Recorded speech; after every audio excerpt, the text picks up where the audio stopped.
Hello everyone, I am Renowned Zero. Today we're going to be going through this Twitter thread by Josh Friedman, aka Josh Free, with a bunch of numbers, because that's what most weirdos on this website have.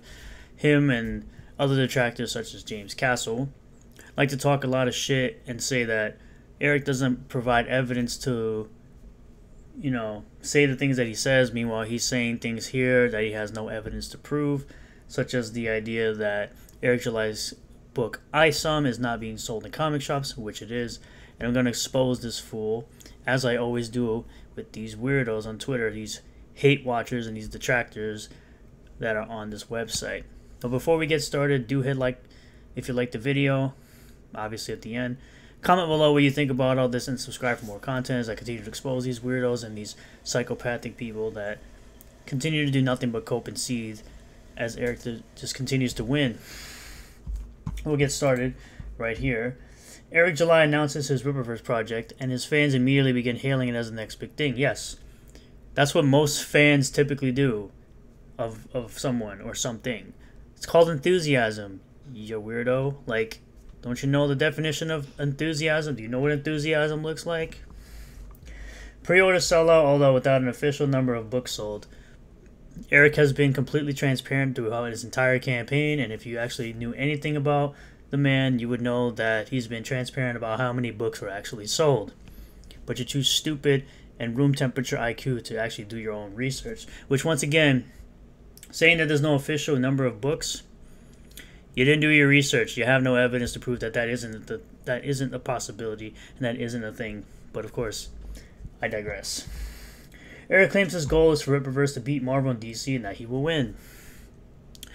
No, Eric has never made that claim. You can go through all his different videos and find that he's never actually claimed that. However, he has made the claim that if by some chance that DC goes bankrupt, that he would be interested in purchasing the character of Batman and the Flash, because those are his favorite characters from DC. But no, he's never actually made this claim. He just basically said that they deserve to have competition, and he's going to be competition to the big two. And if they continue to diss the fans and call the fans trash and talk down to fans, that he's going to take all their money, essentially, for his project.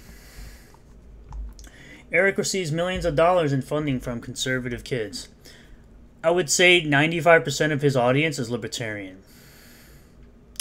So I don't know where you get this idea of conservative kids. Including the Blaze, by the way. The Blaze is all libertarians. I'm just saying you're kind of stupid on this one. And apparently Glenn Beck, which once again, you say Eric doesn't bring evidence to his claims, yet you're not bringing any evidence for your claims. So make it make sense, retard. Eric and his fans claim without evidence that iSum is beating Marvel.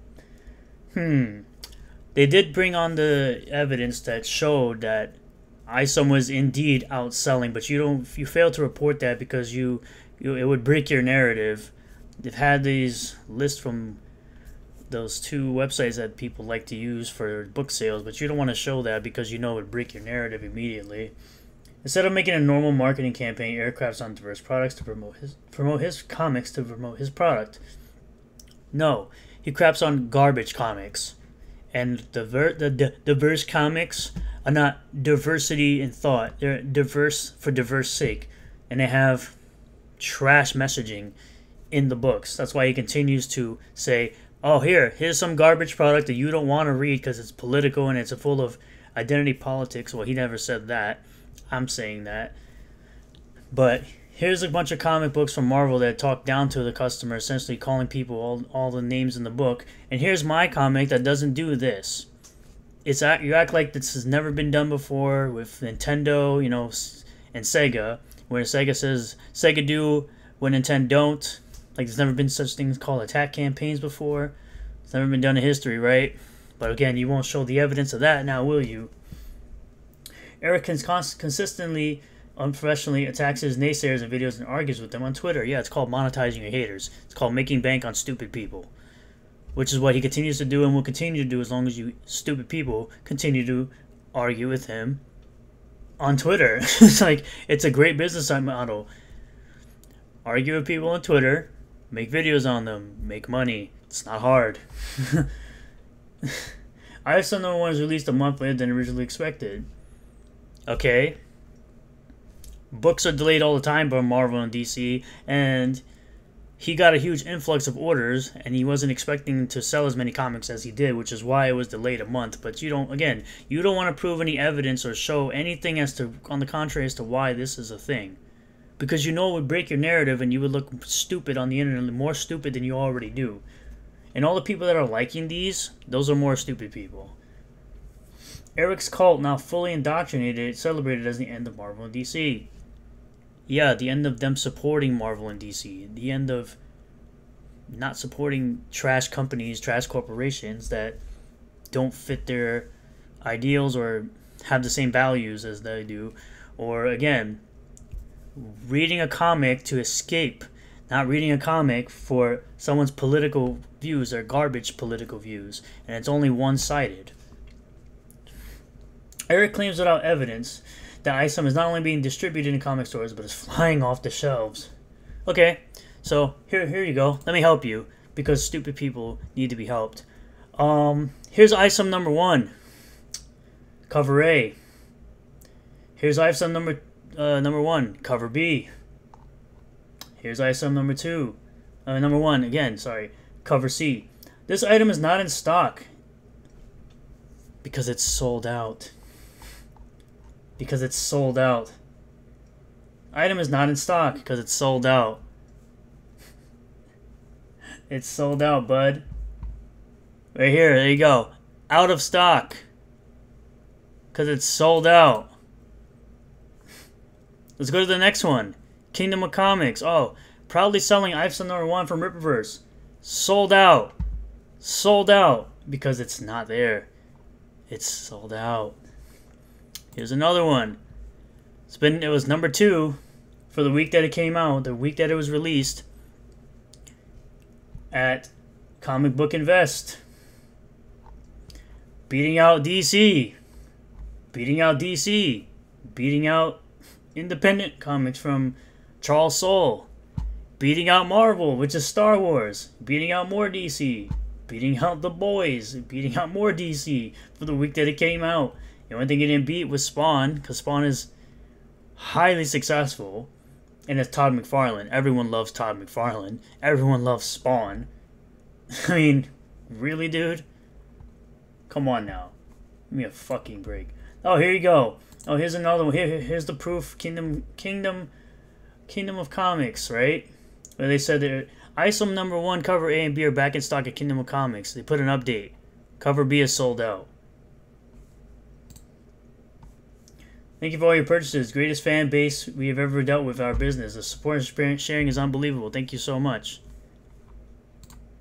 So, again, here's my evidence as to comics being sold in comic shops and selling out. What's next? Several pages of ISOM leak online. Eric's critics find it very unimpressive. That's going to happen because more than likely they're critics of his politics, not the actual book. They just make up a bunch of garbage like they usually do, because I've seen those comments and they typically just don't like it because dumb reasons, not actual criticism of the book. Here's something you've said. He legitimately thinks he can out-compete Marvel and DC, which is ridiculous. So this thing came out of your mouth, not his mouth. I guarantee this thing doesn't even reach 1 million sales. Well, yeah, no shit. It's not going to reach 1 million sales. It's not backed by huge publishing corporations like Diamond. Of course not. It's an independent comic. Now, if you're talking about making $1 million, he's reached $3.73 million on his comic in 75 days. So, pretty much the biggest crowdfunding campaign in the current existence right now. So, like, you got Remy as well. It'll be like Jawbreakers. Basically, the comic will go on for about 3 to 4 issues, then it'll fizzle out of the public eye. There's not really anything unique that separates it from the comics, and Eric's fanboys can't support him forever. Again, I said to this person that I was supporting Eric prior to him ever talking about this comic book endeavor. So that's a lie. People just continue to lie and move goalposts as they normally do, like this guy. I'm sure I got a bunch of them right here in this notification section that I don't really care about. Nah, Muta has been blah blah blah. This person's talking about this person. It's like, These people don't understand. 8 out of 10 points are either flat out lies or ridiculous half-truths. This is what makes y'all hard to take seriously. That's 100% correct. We heard that from comics get to Alas, when the money flowed in, so did the greed of a certain ex-pro wanted to be a gatekeeper. They're talking about Ethan Van Sciver, which is a 100% lie. One that destroyed aspiring talent, sabotaged other campaigns, wanted to be the boss. ISOM is a mad book that's not going to move needles. Again, do you have the book, though? I guarantee this person isn't an actual customer and doesn't have the book. I can almost guarantee it. You forgot one. Eric is now stalking anyone that criticizes the quality or content of the book. That's a lie. Insulting isn't criticizes. That's hilarious. It's just so funny that people just love moving that goalpost over and over and over again. It's like, y'all are just one-trick ponies, and y'all just say the same dumb shit over and over again. It's like y'all just can't accept the fact that someone is successful at doing this independent comic thing that's better than you, more motivated than you, more dedicated to you, to a product and to his fans, unlike the big corporations, Marvel and DC, who are all here destroying every character that they've ever owned and didn't actually create. And y'all just want to sit here and destroy individual businesses and comics, trying to, you know, do their own thing. So that'll be it for me, though. I just love exposing these weirdos. I love doing these videos, exposing these weirdos. So thank you guys for checking out this video. I appreciate you all for being here. Thank you to all the new subscribers that have come on board to the channel. I hope to be doing an unboxing video, 3 unboxing videos, because I have 3 orders of ISOM, doing a review of the comic itself, and more to come of other independent comics that I'm also waiting for. So be sure to like the video if you liked the video. Comment below what you think about this. Subscribe for more content. Make sure you hit the notification bell and set it to all, so that way you know when I post new videos, you'll get notifications. And I'll see you guys on the next one. Peace.